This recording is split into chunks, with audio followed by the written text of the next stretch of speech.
नारायण।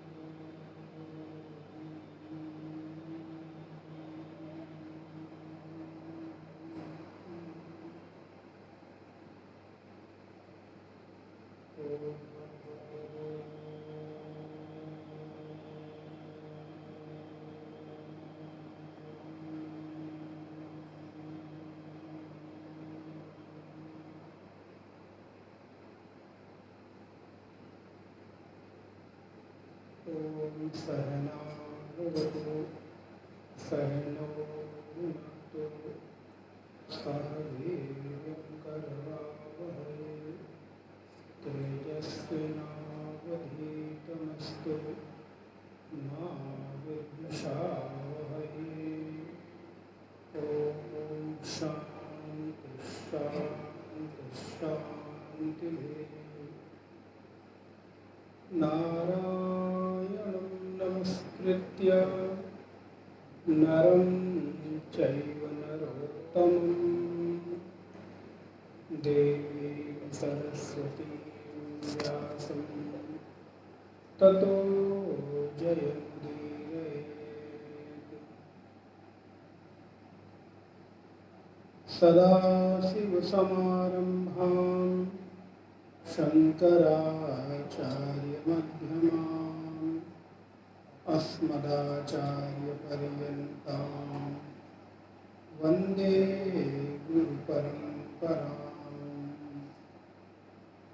ईश्वरो गुरुरात्मेति मूर्तिभेदविभागिने व्योमवद्व्याप्तदेहाय श्रीदक्षिणामूर्तये नमः।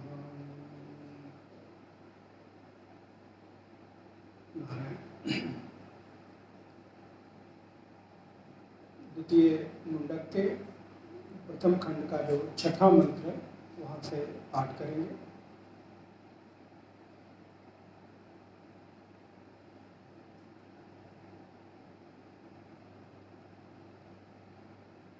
तस्माच्च सामः यजुगुंसि दीक्षा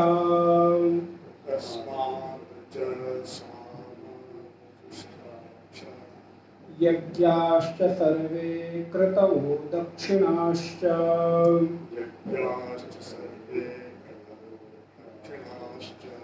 संवत्सरस्य यजमानश्च लोकाः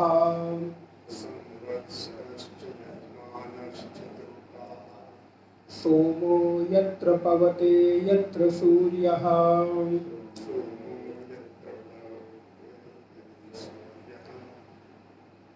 तस्माच्च देवा बौधा सम्प्रसूताः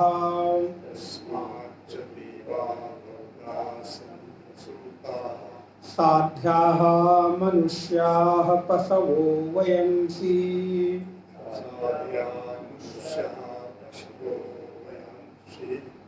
प्राणापानो व्रीहियौ तपश्च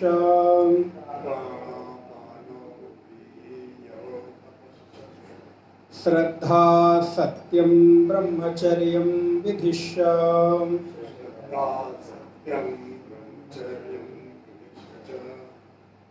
सप्तः प्राणः प्रभवन्ति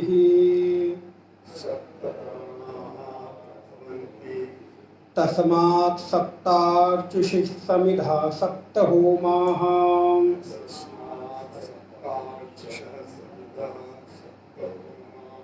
सप्त इमे लोकाः येषु चरन्ति प्राणाः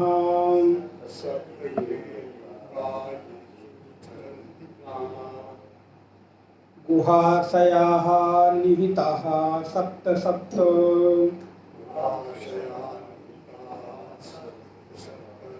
अतः समुद्राः गिरयश्च सर्वे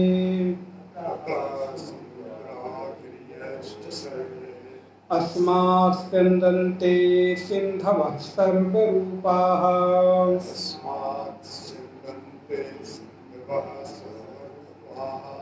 अतश्च सर्वाः ओषधयो रसश्च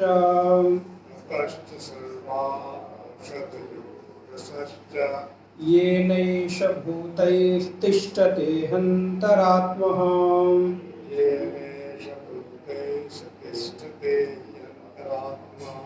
पुरुष एवेदं विश्वं कर्म तपो ब्रह्म परामृतम्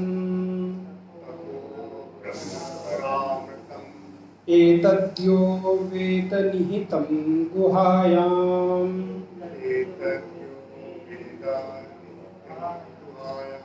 सो विद्या ग्रंथिं विकरतीह सौम्य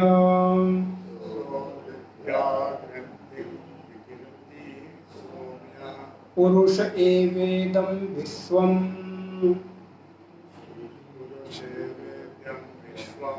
कर्म तपो ब्रह्म परामृतम् एतद्यो वेद निहितं गुहायाम्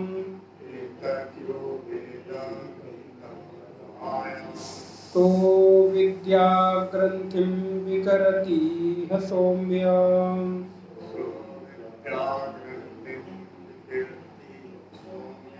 सो विद्या ग्रंथिं विकरतीह सौम्य।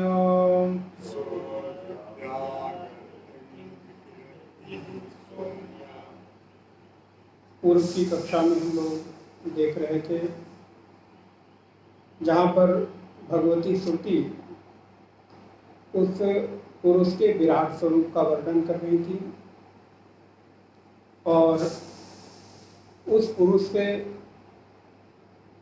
जो जो पैदा हुआ है, जिस रूप में पैदा हुआ है, उसका वर्णन यहाँ पर हम लोगों ने देखा।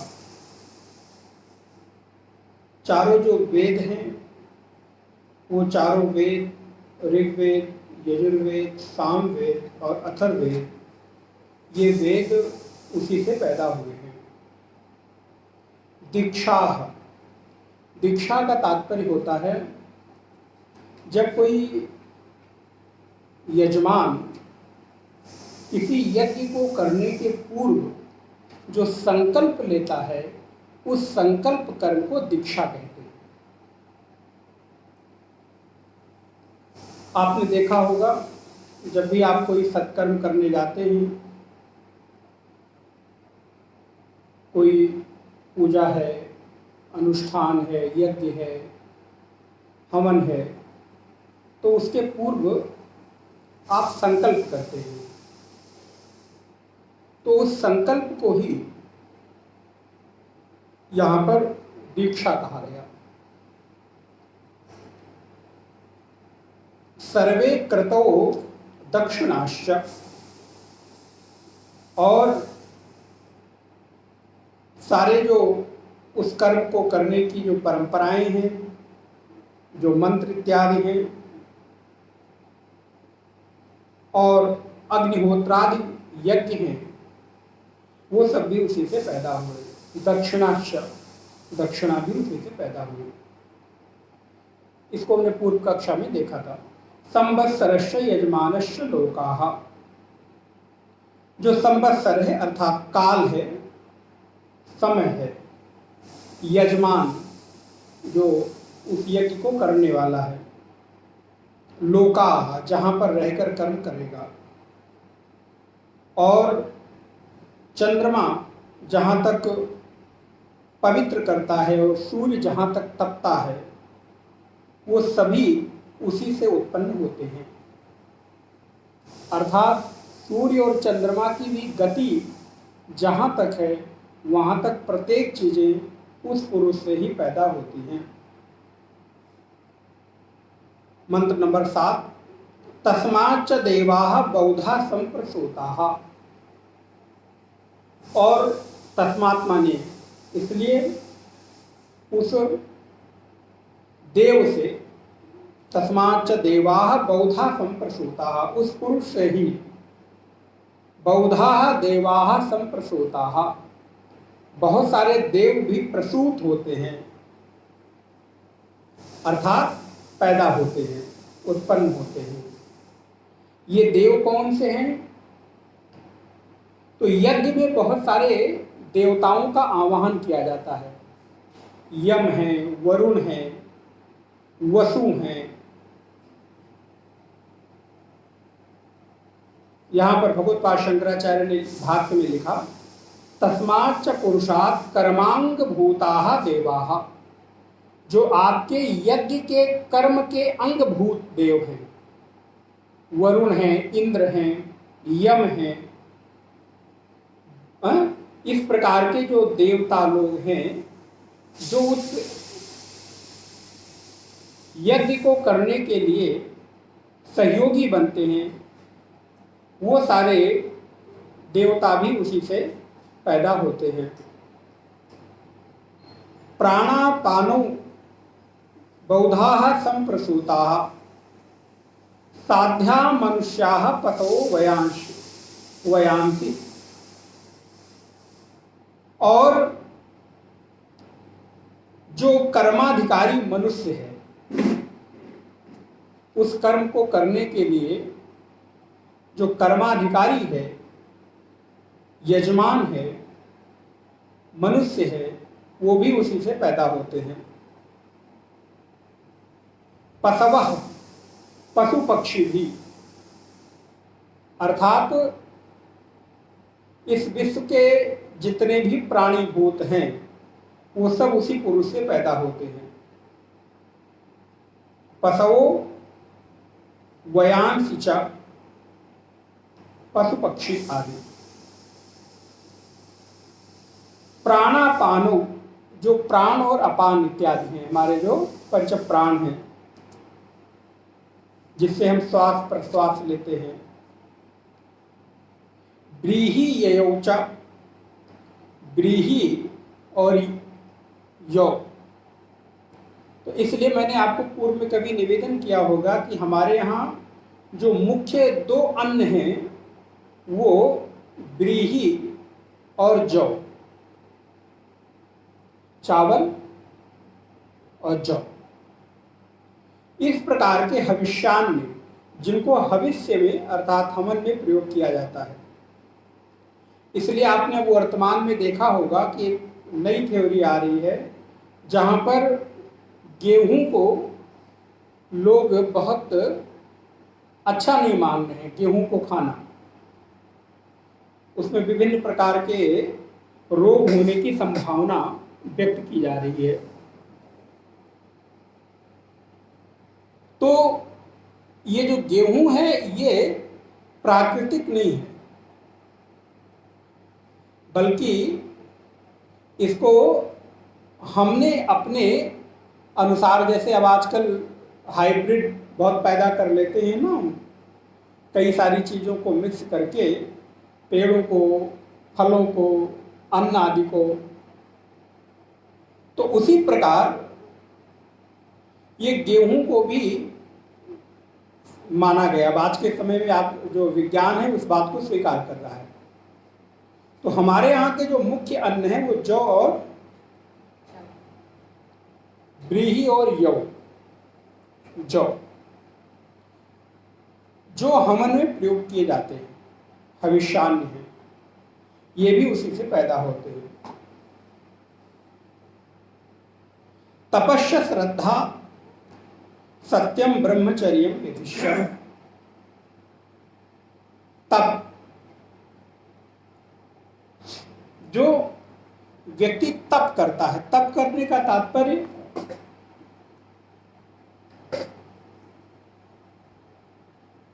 सहन करने की बुद्धि का नाम तप है।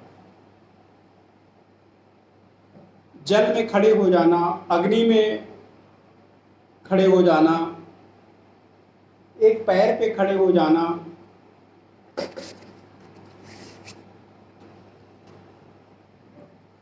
केवल इसी को तप नहीं कहा गया। तप का तात्पर्य है जो भी हमारी सहन करने की वृत्ति है, जिसको भी हम मनसा वाचा कर्मणा सहन कर सकते हैं, उस प्रत्येक हमारे सहन करने के कर्म को तप की श्रेणी में रखा गया। और वैसे तो नाना प्रकार के व्रत आदि को भी तप के रूप में स्वीकार किया गया है। शास्त्रों में कृक्ष और चांद्रायण व्रत की चर्चा आती है, जो थोड़े कठिन व्रत होते हैं। यहाँ पर बड़ा अच्छा बताया कि तप किसको किस तरह से करना चाहिए। कहते हैं कि अगर कोई व्यक्ति तप करने के लिए उद्यत हो रहा है, तो जो यजमान है, दीक्षित यजमान, दीक्षित यजमान का तात्पर्य, जब आप भागवत कर रहे हैं तो आपने 7 दिन के लिए दीक्षा ले ली, यज्ञ हवन कर रहे हैं तो आपने दीक्षा ले ली, संकल्प ले लिया, तो उस यजमान में जो ब्राह्मण है, उस ब्राह्मण को पयोव्रत के साथ यज्ञ का हवन करना चाहिए। उसका तप क्या है? पयोव्रत, अर्थात पय माने दूध, दुग्ध का आहार करते हुए उसे अपने सत्कर्म को संपादित करना चाहिए। और जो क्षत्रिय है, क्षत्रिय को शास्त्रों में एक चीज आता है यवागु। यवागु का तात्पर्य होता है आज की भाषा में लपसी, अर्थात अन्न को पकाकर, आपने देखा होगा आटे आदि को के द्वारा लपसी तैयार की जाती है, जिसमें कुछ मिष्ठान है और कुछ ड्राई फ्रूट्स वगैरह डाल के लपसी बनाए, हलवा लाइक। क्षत्रिय को यज्ञ में दीक्षित होना चाहिए, तप करना चाहिए। और वैश्य के लिए छेना खाकर, पनीर आदि खाकर व्रत करने का विधान है।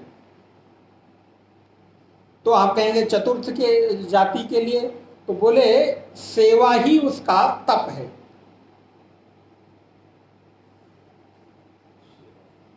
सेवा ही उसका तप है।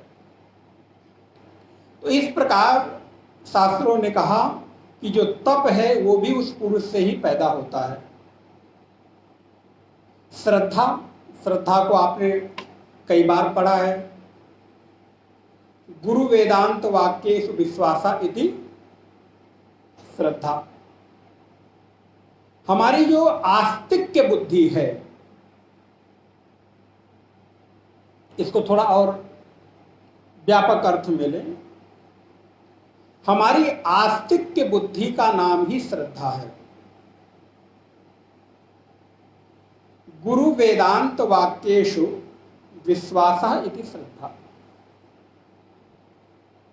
गुरु और वेदांत के वाक्यों में विश्वास का नाम श्रद्धा है। अथवा और थोड़े बड़े कैनवास पे देखें तो आस्तिक्य बुद्धि का नाम श्रद्धा है।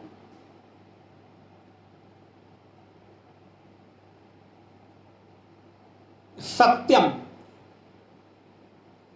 ये सत्य भी उसी पुरुष से पैदा होता है। सत्य का तात्पर्य होता है हित और मित वाक्य। मित माने होता है थोड़ा, और हित का तात्पर्य है कल्याणकारी। तो हम किसी के लिए कल्याणकारी वाक्य बोलते हैं तो वो सत्य वचन हुआ।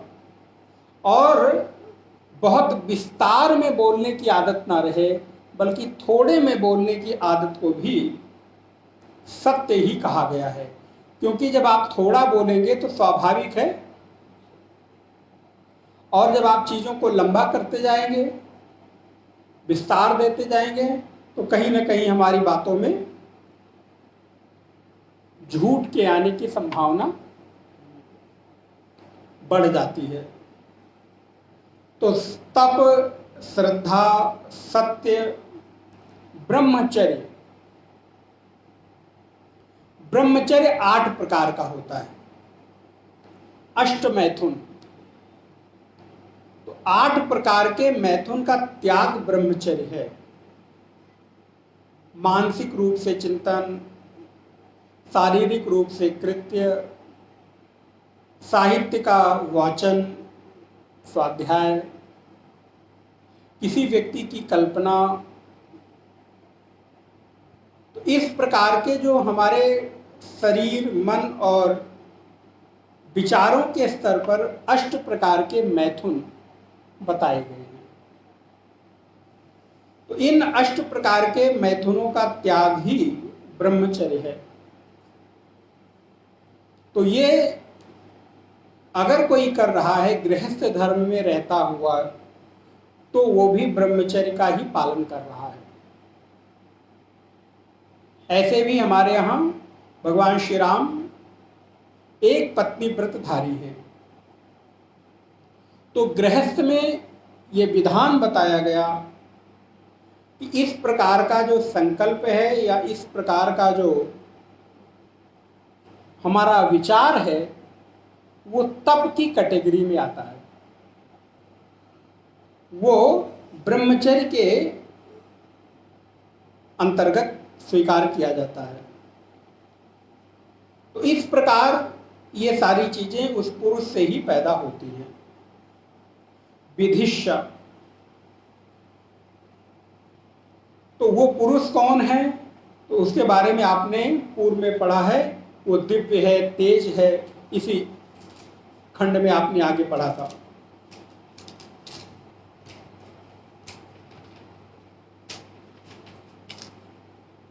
अब कहते हैं सप्त प्राणाः प्रभवन्ति तस्मात् सप्तार्चिषः समिधा सप्त होमाः सप्त इमे लोकाः एषु चरन्ति प्राणाः गुहाशयाः नीताः सप्त सप्त। उस पुरुष से ही सप्त प्राण पैदा होते हैं। यहाँ पर प्राण का तात्पर्य प्राण, अपान, व्यान, उदान और समान नहीं लेना चाहिए। यहां पर प्राण का तात्पर्य है सप्त प्राण चूंकि कहे गए, तो हमारे मस्तकस्थ जितनी भी इंद्रियां हैं, 2 कर्ण श्रोत्र, 2 नेत्र, 2 घ्राण और 1 मुख। तो ये जो सप्त प्राण हैं ये उसी से पैदा होते हैं। तस्मात् सप्तार्चषा समिधा सप्त होमाः। और 7 प्राण उससे पैदा होने के बाद सप्तार्चषा, अर्चिषा का तात्पर्य है ज्ञान की लपट। तो इन 7 इंद्रियों में होने वाला जो विषयों का ज्ञान है वो भी उसी से पैदा होता है। अर्थात ये इंद्रियां अपने अपने विषयों को जो ज्ञान कराती हैं वो भी उसी से पैदा होती हैं। अब देखिए यहां पर इस विषय को थोड़ा सा दूसरे स्तर से समझने का प्रयास करें। आपने पीछे खंडों में पढ़ा है कि जब हवन किया जाता है तो अग्नि से 7 प्रकार की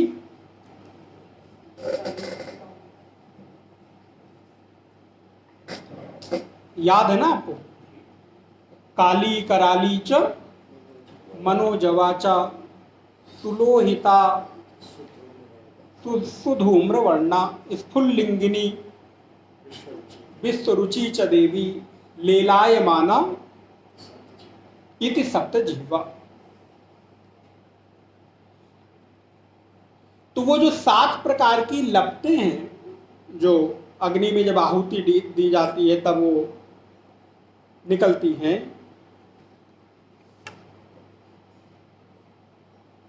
तो उस अग्नि की सप्त ज्वालाओं को अब आपके देखिए सप्त इंद्रियों के साथ जोड़ दिया गया।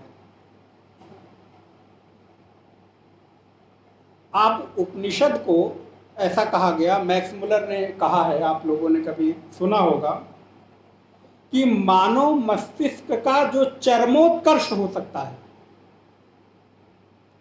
मानव मस्तिष्क अंतिम तक जहां सोच सकता है, हमारे ऋषियों ने उपनिषदों में उस चिंतन को व्याप्त कर दिया है। आप देखिए उस हवन की क्रिया को आपके इंद्रियों के साथ जोड़कर आपको बता दिया गया। अब आप विचार करके देखें कि नित्य आपकी इंद्रियां हवन कर रही हैं, आप हवन करें या न करें, लेकिन नित्य आपके यहां होम हो रहा है। ये जो नेत्र के द्वारा हम रूप देख रहे हैं, ये क्या है? विषय रूपी समिधा नेत्र रूपी इस हवन कुंड में जा रही है और उससे हमको ज्ञान हो रहा है, फल की प्राप्ति हो रही है।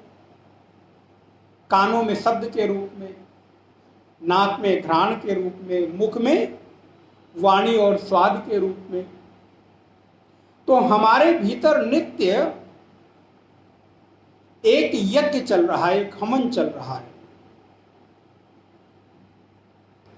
तो यदि हम विचार करके देखें तो आध्यात्मिक रूप में हम नित्य यज्ञ कर रहे हैं, हवन कर रहे हैं। बस हमारी दृष्टि थोड़ी सी बदल जाए, देखने का तरीका बदल जाए। सप्तार्चषा समिधा सप्त होम, वो अपने अपने विषयों को प्रकाशित करने वाली 7 दीप्तियां। दीप्ति का तात्पर्य यहां पर क्या है? विषय। आंखों का विषय रूप, नेत्रों का विषय रूप, कर्ण का विषय शब्द, घ्राण का विषय सुगंध और मुख का विषय वाणी और रसना। सप्त इमे लोकाः एषु चरन्ति। और 7 विषय रूप समिधा इमे लोकाः, यहां लोक का तात्पर्य है गोलक। हमारी इंद्रियों के ये गोलक हैं। मानस में आपने पढ़ा होगा, तह तह सुर बैठ थाना, इस प्रकार की चौपाई आती है।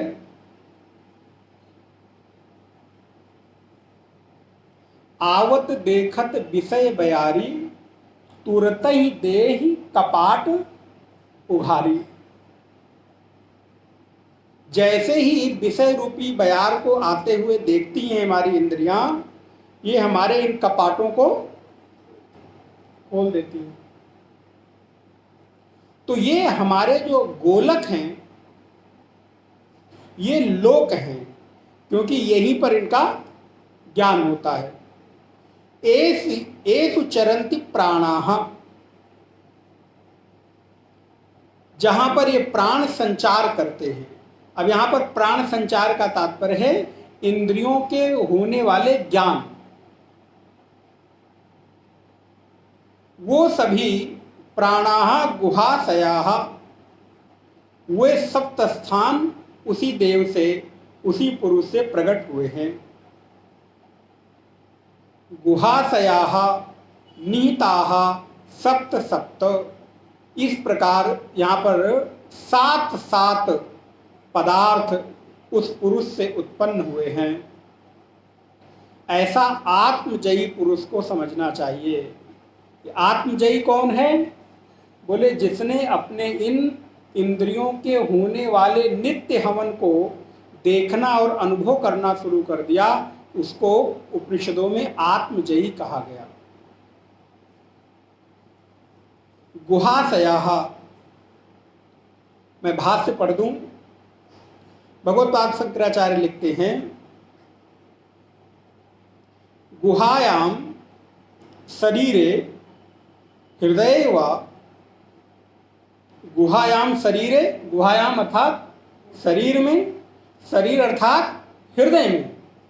ये हृदय में 7 पदार्थ होते हैं। कब? जागृत अवस्था में। जिस समय नहीं, गुहायाम शरीरे, जिस समय जागृत अवस्था होती है उस समय ये अपनी अपनी इंद्रियों में रहते हैं, जहां जहां इनका गोलक है। बोले जब ये सो जाती हैं तो हृदय व स्वाप काले सेरदिति गुहाशयाः। स्वाप काले माने सोते समय, शयन के समय ये इंद्रियां कहाँ चली जाती हैं? भाई आंखें जागते समय देख रही हैं, कान सुन रहे हैं, घ्राण सुगंध ले रहे हैं, जिह्वा स्वाद ले रही है, लेकिन सोते समय कहाँ चले गए? ये अपना विषय क्यों नहीं ग्रहण कर रहे हैं? बोले सोते समय ये सारी इंद्रियां इकट्ठी होकर हृदय में जाकर विश्राम करती हैं। स्वाप काले सेरत इति गुहाशयाः, वो हृदय में जाकर स्थित हो जाती हैं। नीताः स्थापिताः धात्राः सप्त सप्त प्रति प्राणी भेदनम। यहाँ मंत्र में 7 2 बार आया ना, सप्त सप्त। बोले सप्त सप्त 2 बार क्यों आया? बोले प्राणी भेद से, क्योंकि एक प्राणी की बात नहीं की जा रही बल्कि बहुत सारे लोगों की। तो सप्त सप्त प्राणी भेद से यहाँ पर 7 प्रकार के जो इंद्रियां हैं उनका उस पुरुष से जन्म होता है। यानी च आत्मजयिनाम विदुषाम, ध्यान दीजिएगा, आत्मजयिनाम विदुषाम, ये जो आत्मजयी है वो कौन है? बोले विद्वान है। विदुषाम कर्माणि कर्मफलानि च, विदुषाम च कर्माणि तत्साधनानि कर्मफलानि च सर्वं च एतत् परस्मात् देव पुरुषात् सर्वज्ञात प्रसूतम इति प्रकरणार्थः। सब कुछ उस पुरुष से ही पैदा होता है, अर्थात सारी जो हमारी इंद्रियां और इंद्रियों के विषय हैं उस परम पुरुष से ही पैदा होते हैं। मंत्र नंबर 9, अतः समुद्राः गिरयश्च सर्वे अयस्मात् सर्वे अस्मात् संदन्ते सिन्धवः सर्वरूपाः अतश्च सर्वाः ओषधयो रसश्च एनैष भूतैस्तिष्ठते ही अंतरात्मा। उस पुरुष से ही समुद्राः गिरयश्च, ये जो समुद्र और गिर माने पहाड़, जितने भी समुद्र हैं, जितने भी पहाड़ हैं, समुद्र की परिभाषा भगवान शंकराचार्य ने भाष्य में किया, अतः पुरुषा समुद्राः सर्वे क्षाराद्याः। समुद्र हमेशा क्षारीय होता है, समुद्र का जल कभी मीठा, तो क्षाराद्याः जितने भी क्षारीय जल हैं समुद्र के, वो सब उसी पुरुष से ही पैदा होते हैं। यथा गिरयश्च पहाड़, हिमवदादयोः अस्मादेव पुरुषात् सर्वे, सब कुछ उस पुरुष से ही पैदा होते हैं। संदन्ते स्रवंती गंगाद्याः, और ये जो प्रवाहित होने वाली जलधारा है उसको गंगाद्याः नद्याः, जो गंगा आदि नदियां हैं, सिंधो नद्याः सर्वरूपाः बहुरूपाः, गंगा आदि अनेक रूपों वाली नदियां इसी से प्रवाहित होती हैं। और अतश्च सर्वाः औषधयोः रसश्च, और सारी की सारी औषधियां, सारे के सारे रस, रस कितने? षड्रस, भोजन में षड्रस है, गिना जाए, तिक्त, अम्ल, मिष्ठ, खट्टा, कषाय, और एक आपने छोड़ दिया कटु, तीखा, कड़वा जिसे आप कह सकते हैं। ये जो 6 प्रकार के रस हैं, देखिए, अतश्च सर्वाः औषधयः रसश्च, सारी औषधियां और सारे रस। इसलिए पूज्य स्वामी सुबोधानंद जी कहते थे कि इन रसों का साधक को परित्याग नहीं करना है, रस का आनंद लो, बस उसको याद करते रहो। मीठा भी खाओ, तीखा भी खाओ, कड़वा भी खाओ, खट्टा भी खाओ, चटनी के रूप में नाना प्रकार के जो स्वाद हैं उनको भी लो, बस बीच बीच में नहीं बल्कि हमेशा ही उसको याद करते रहो। इसीलिए वेदांत आपको जीवन जीने की दृष्टि देता है। अब आप बताइए, आप रस की निंदा करेंगे तो रस के रूप में किसकी निंदा कर रहे हैं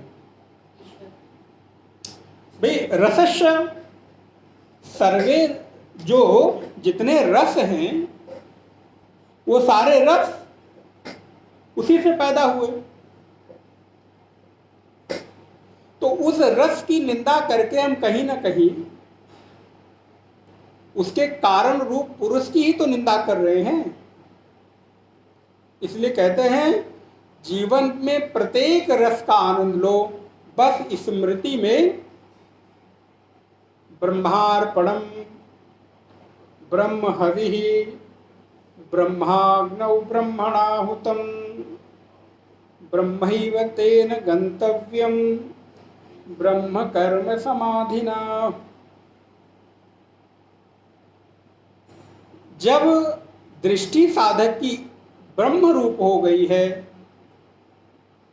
तो उसका स्मरण करते हुए जीवन के प्रत्येक रस का स्वाद संयम पूर्वक करना चाहिए।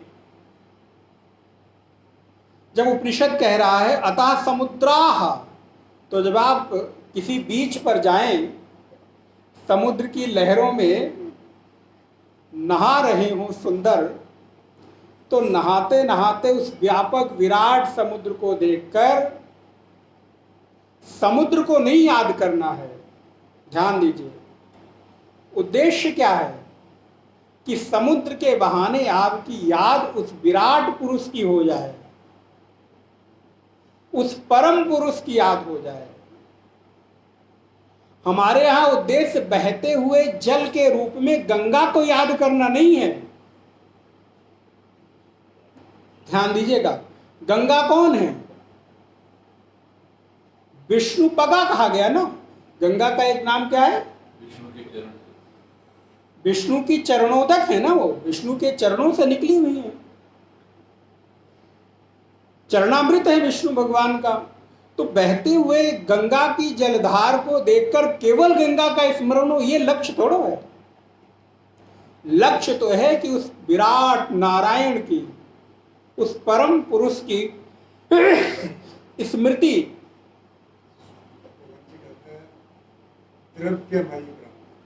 द्रवमयी, द्रवमयी ब्रह्म का जो द्रवीभूत है, ब्रह्म के एक तो हम सगुण रूप जानते हैं, सगुण साकार, एक है निर्गुण निराकार, एक है सगुण निराकार। ध्यान दीजिए डॉक्टर साहब, सगुण साकार तो राम जी के रूप में विराजमान है, कृष्ण के रूप में, शिव जी के रूप में। निर्गुण निराकार तो सर्वव्यापक है, एक अनीह, एक अनीह अरूप अनामा अज सच्चिदानंद परधामा, व्यापक विश्व रूप भगवान मानस में कहते हैं। तो निर्गुण निराकार के रूप में तो समस्त चराचर वो व्याप्त है, सगुण के रूप में हमारे आराध्य के रूप में है। लेकिन एक स्वरूप है सगुण निराकार, वो कौन है? बोले ये प्रकृति ही उसका सगुण निराकार रूप है। एक दृष्टि देखिए, जब आप ऊंचे ऊंचे हिमगिर शिखरों को देखें, हिमालय को देखें, तो उस पत्थर रूप, क्षमा करिएगा, पत्थरों के संग्रहभूत हिमालय को याद करना उद्देश्य और लक्ष्य नहीं है शास्त्र का, आचार्य का। वो कहता है हिमालय के रूप में आपकी स्मृति उस पुरुष की होनी चाहिए जिससे वो पैदा हुए हैं। गंगा का जल प्रवाहित हो रहा है या कोई जल स्रोत प्रवाहित हो रहा है, तो गंगा चैव यमुना चैव गोदावरी सरस्वती नर्मदे सिंधु कावेरी जलेस्मिन् सन्निधिं कुरु, ये गंगा आदि नदियां, इनकी स्मृति मात्र उद्देश्य होता तो किसी भी जल को याद कर लो, गंगा जल है। वैसे शास्त्र ये भी कहते हैं जब आपको व्यापक दृष्टि मिल जाती है तो केवल गंगा में स्नान करना गंगा स्नान नहीं कहलाता, प्रत्येक जल गंगा जल है। आपके टोटी में, नल में आने वाला पानी भी उस महापुरुष की दृष्टि में तो चाहे गंगा जल हो और चाहे आपके घर में आने वाला जल हो, वो तो बराबर ही है, सब गंगा जल ही है। लेकिन वहां तक वो दृष्टि पहुंच जाए तो हमारा उद्देश्य केवल गंगा का स्मरण नहीं, हमारा उद्देश्य है गंगा का जो मूल है, गंगा का भी जो गंगा है, उस पुरुष की स्मृति हो जाए। बहते हुए जल को देखकर उसकी जरा याद ताजा हो जाए। हिमालय को देखूं तो जरा उस व्यापक विराट पुरुष की स्मृति हो जाए। वाह वाह, क्या बात है, क्या सौंदर्य होगा नारायण आपका। इस तरह की वृत्ति को जागृत करना उपनिषद का लक्ष्य है। तो सगुण साकार के रूप में तुम्हारे आराध्य देव है, निर्गुण निराकार के रूप में जिसको हम पढ़ रहे हैं उपनिषद का जो पुरुष है, और सगुण भी है निराकार भी है। वो क्या है? गंगा। वो क्या है? हिमालय। भाई वो सगुण भी है, रूप भी है, और उसका कोई आकार आप निश्चित करके तो कह नहीं सकते। गंगा के रूप में जो ब्रह्म का द्रवीभूत है, ब्रह्म का जो रस है, मानो ब्रह्म को क्या कहा गया? तैत्तिरीय उपनिषद क्या कहता है? रसो वही सह। तो भाई वो रस कहां प्रकट हो रहा है? तो बोले गंगा ही उस ब्रह्म का रस है। वाह! गंगा जी उस ब्रह्म का रस हैं जो प्रवाहित हो रही हैं, बह रही हैं। तो जब गंगा जी का जल देखूं, गंगा का पान करूं, स्नान करूं, तो ऐसा अनुभूत हो कि द्रवीभूत ब्रह्म में मैं स्नान कर रहा हूं। वो जो निर्गुण निराकार व्यापक अज अनीह सच्चिदानंद है, एक है, वो थोड़ा सा हमारे लिए टपक गया, हमारे लिए थोड़ा द्रवीभूत हो गया, हमारे लिए थोड़ा रसाकार हो गया है, और उसके भीतर मैं गोते लगा रहा हूं, स्नान कर रहा हूं, अपने आप को निमज्जित कर रहा हूं। तो अतश्च सर्वाः औषधयो रसश्च एनैष भूतैः तिष्ठते ही अंतरात्मा। वो सारी औषधियां, सारे रस, सभी का सभी रसों में जो अंतरात्मा बनकर, उनका अंतर्भूत बनकर स्थित है, वो उस पुरुष से ही पैदा हुआ है। इसलिए क्या करें? हमारा लक्ष्य क्या हो? तो मंत्र नंबर 10 देखें। पुरुष एवेदम विश्वम कर्म तपो ब्रह्म परामृतम एतद्यो वेत निहितं गुहायां सो विद्या ग्रंथिम विकरतीह सौम्य। इस उपनिषद का मूल प्रश्न क्या था? किसी को याद है?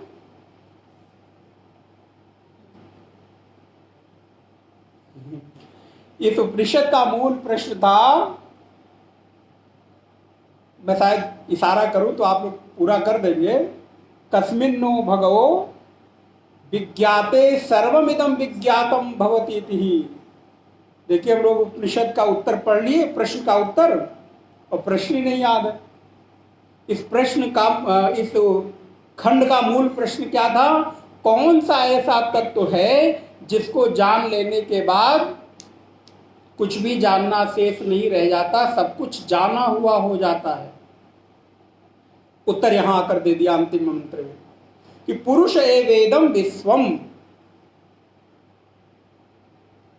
उस पुरुष को ही जानना चाहिए, वही एकमात्र जानने योग्य है। असल में इस संसार में जानने योग्य तो वही एकमात्र है। पुरुष एवेदम विश्वम कर्म, ये सारा जगत अग्निहोत्रादि रूप कर्म, ज्ञान रूप तप पुरुष स्वरूप ही है, उस विराट व्यापक स्वरूप ही है। यह सब क्या है? बोले ब्रह्म परामृतम। यह सब परामृत स्वरूप ब्रह्म ही है, अर्थात ये पूरा विश्व ब्रह्म स्वरूप ही है। तो हम और आप क्या हुए? क्योंकि इस विश्व में ही हम और आप रह रहे हैं, तो जब ये पूरा विश्व ब्रह्म स्वरूप हुआ तो हम और आप कैसे हुए? हम आप भी फिर ब्रह्म स्वरूप ही हुए। इसलिए एतद्यो वेद, एतद्यो वेद, इसलिए इसको ही जानना चाहिए। कौन है वो? बोले निहितम गुहायाम, जो संपूर्ण प्राणियों के गुहा में अर्थात हृदय में, अंदर में विराजमान रहता है, स्थित रहता है। अच्छा, ये पंक्ति तो बड़ी सुंदर है।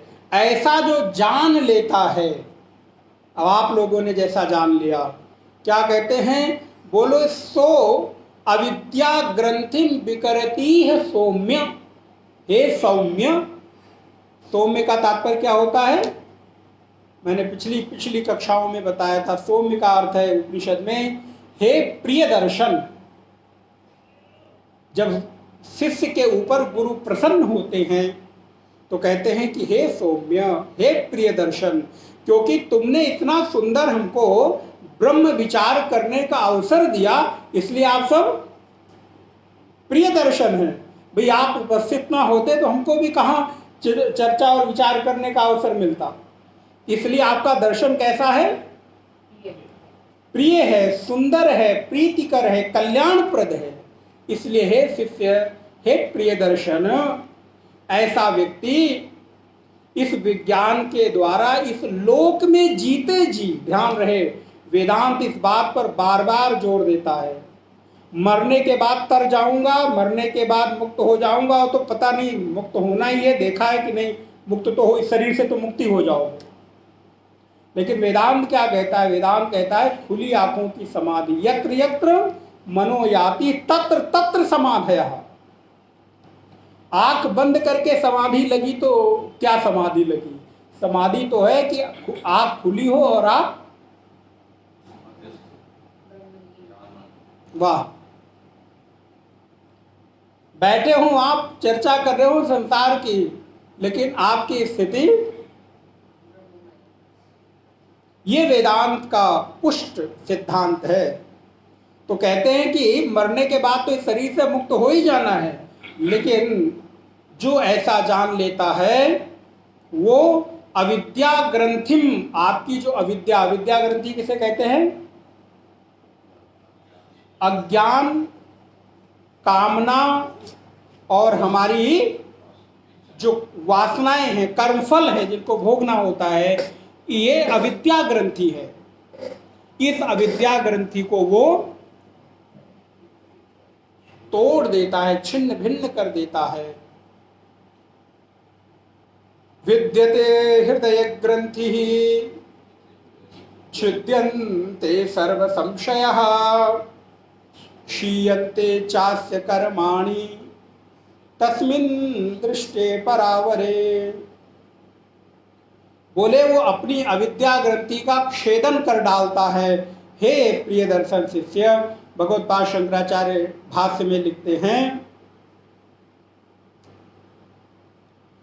एवं पुरुषात् सर्वमिदं संप्रसूतम, उस पुरुष से ही सब कुछ प्रसूत हुआ है। अतो वाचारंभणम विकारो नामधेयम, डॉक्टर साहब, अतो वाचारंभणम विकारो नामधेयम अनृतम पुरुष इत्येवं सत्यम अतः पुरुषम एवेदम विश्वम सर्वम। बस ये सिद्धांत पक्का हो गया। बोले फिर ये सब कुछ क्या है? बोले ये वाचारंभण है खाली। जैसे मिट्टी से बना हुआ जो घट है, वो घट का जो नाम और रूप दिखाई दे रहा है वो क्या है? मिट्टी का केवल नाम रूप है। असल में सत्य घट नहीं है, सत्य है मिट्टी। बोले ऐसे ही ये संसार में जो कुछ भी दिखाई दे रहा है सब कुछ नाम रूप है, अमृतम है। सत्य क्या है? बोले पुरुषम इत्येवं सत्यम, वो परम पुरुष ही एकमात्र सत्य है। अतः क्या हुआ? बोले पुरुष एवेदम विश्वम सर्वम, उस सर्व विश्व का जो एकमात्र पुरुष है उसको जानना चाहिए। ए वेदम, वो जानने योग्य है। न विश्वम नाम पुरुषाद अन्यत किंचित अस्ति, ये पूरा का पूरा विश्व उस पुरुष के अतिरिक्त और कुछ भी, तो ये पूरा जगत ब्रह्ममय ही है। इसलिए हम और आप भी, अगर आप कह सकते हो तो कहिए और मान सकते हो तो मान लीजिए, क्योंकि वेदांत इसके अतिरिक्त और कुछ स्वीकार नहीं करता। आपकी मान्यता ही आपको ज्ञान के उस परम धरातल पर अवस्थित करेगी। अगर आप नहीं मान सकते मत मानिए। नहीं स्वीकार कर सकते, नहीं नहीं महाराज मैं तो बड़ा कामी, बड़ा क्रोधी, बड़ा लोभी, बड़ा भोगी, मानते रहिए अपने आप को पापवान। अगर आप में सामर्थ्य है तो आप ये कह सकते हो कि नहीं, अयम आत्मा, ये आपकी स्वीकृति ही आपको मुक्ति का मार्ग प्रशस्त करेगी।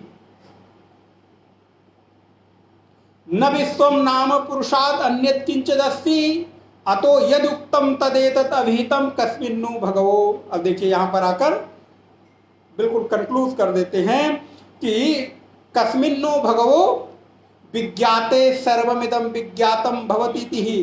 मूल प्रश्न ऋषि ने यही किया था, एतस्मन्निह परस्मान आत्मनि सर्व कारणे पुरुषे विज्ञाते पुरुष एवेदम विश्वम नान्यत अस्थिति विज्ञातम भवतीति।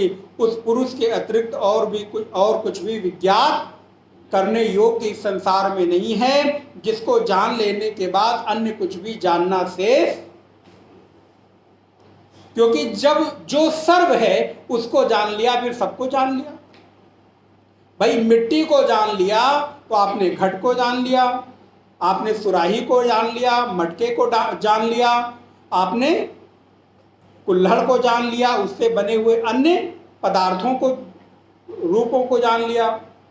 एक सोने की पहचान हो गई तो चाहे गले का हार बने, कान का टप बने, नाक का कील बने, हाथ की अंगूठी बने, पहनने के लिए ब्रेसलेट बने, का पैर में पहनने के लिए पायल बने, कमर के लिए करधनी बने, जो कुछ भी बनेगा वो सब कुछ सोना ही होगा। यदि आपको सोने की पहचान है तो आप उसके नाम और रूप और आकार में नहीं उलझेंगे।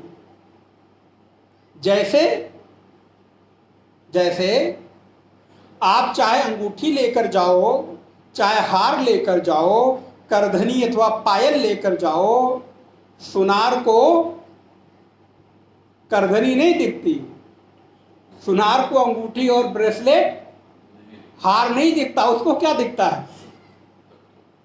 आप कहोगे महाराज अंगूठी तो इतनी छोटी है, इसका रेट कम ले लो, और हार बड़ा है उसका थोड़ा और बड़ा कर लो, करधनी और बड़ी है तो थोड़ा और बड़ा कर लो। सुनार कहेगा भैया आपके नाम और रूप के बड़े होने से रेट बढ़ा, हमारे लिए सभी का जो रेट है वो एक ही है, चाहे जो कुछ भी लेकर आओ, और चाहे सोने की बड़ी सी सिल्ली लेकर चले जाओ, सोने का बड़ा सा पूरा का पूरा एक आकार लेकर चले जाओ, फिर भी वो उसी रूप में उसको देखेगा। तो इसलिए यदि नाम और रूप को हटाकर ब्रह्म तत्व को देखने की दृष्टि मिल जाए तो सामने कुछ भी हो हमको वही दिखाई देगा। सोना देखना है तो सुनार अंगूठी और हार को नहीं देखता,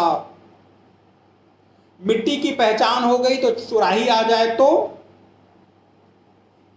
कुल्हड़ आ जाए तो, मटका आ जाए तो, अथवा बचपन में हम लोगों को याद है दिवाली के समय पांडे जी वो जीप ऊप बनती थी, याद है ना, वो वहाँ कुम्हार लोग ना लेकर आते थे तो हम लोग जीप खरीदते थे, वो जात खरीदते थे, चकिया है, हाँ छोटे छोटे खिलौने रसोई के बर्तन होते थे,